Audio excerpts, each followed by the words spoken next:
Health Secretary Robert F. Kennedy Jr. announced last week new dietary guidelines that make a notable change to the country's prior guidance we grew up with for sure. That's right. It looks completely opposite. The food pyramid has been flipped and it is putting an emphasis on protein and dairy.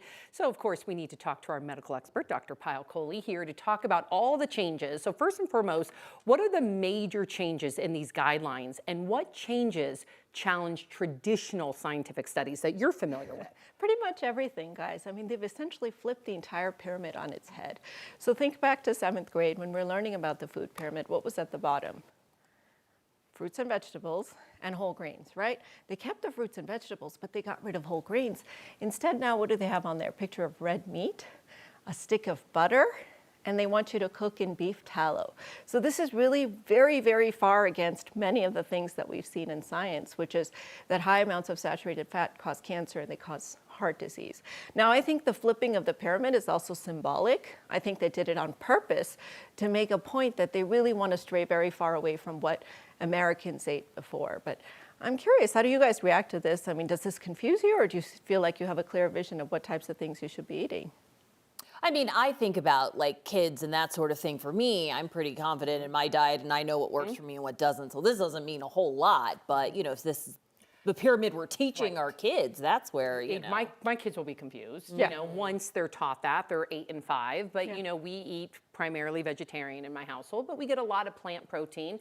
I didn't see much plant protein on there, so I'm sure they would be confused, like, oh no, Yes. what's my mom doing to us? Right. Well, plus the emphasis on the red meat, and the American Heart Association has actually called this out and said that this high emphasis on meat, beef tallow, butter, whole fat dairy, it's really going to increase the amount of fat Americans are taking in, particularly that saturated fat. And the AHA has been very clear that to reduce risk of heart disease, we need to keep saturated fat less than 10% of our daily caloric intake. And we need to keep sodium low. And many of the fats and cheeses and all of these things, the meats, they have a lot of sodium.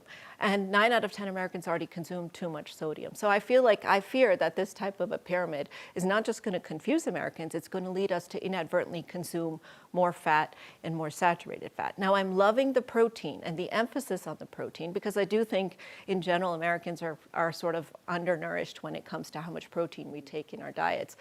But I think it's really been a huge change that's got the whole medical nutritional industry buzzing. Why would they do this? I mean, is there any, let me ask this way, is there any like scientific medical reason to do a whole flipperoo with switcheroo thing? Okay, so let's talk about the good things that they brought out based on the science, and then we'll talk about the bad things. So there's been no new science whatsoever to prompt this change. It's just the administration saying, we believe this, and we believe that the saturated fat science is highly politicized, is what RFK Jr. said. So they've essentially discarded that whole body of evidence, which has been around for decades, and the AHA, the American Heart Association, has not, neither has the American Medical Association. Now, I do want to commend them because they did something that the American dietary guidelines have never done, which is to completely say eliminate ultra-processed food from your diet. They also launched a war on sugary beverages and on sodium, and he talks about how you want to eat real food because food is medicine.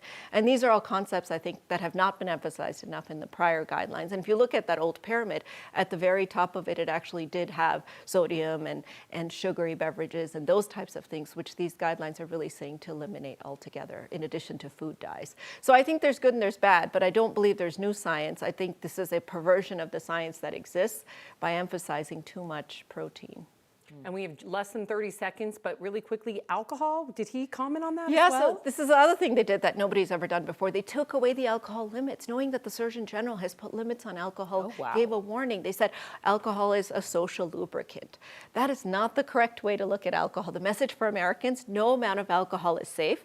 If you're going to consume it in extreme moderation. They also made some comments about breastfeeding, saying that it's okay to breastfeed beyond the age of 2, which makes me nervous for creating food allergies for kids.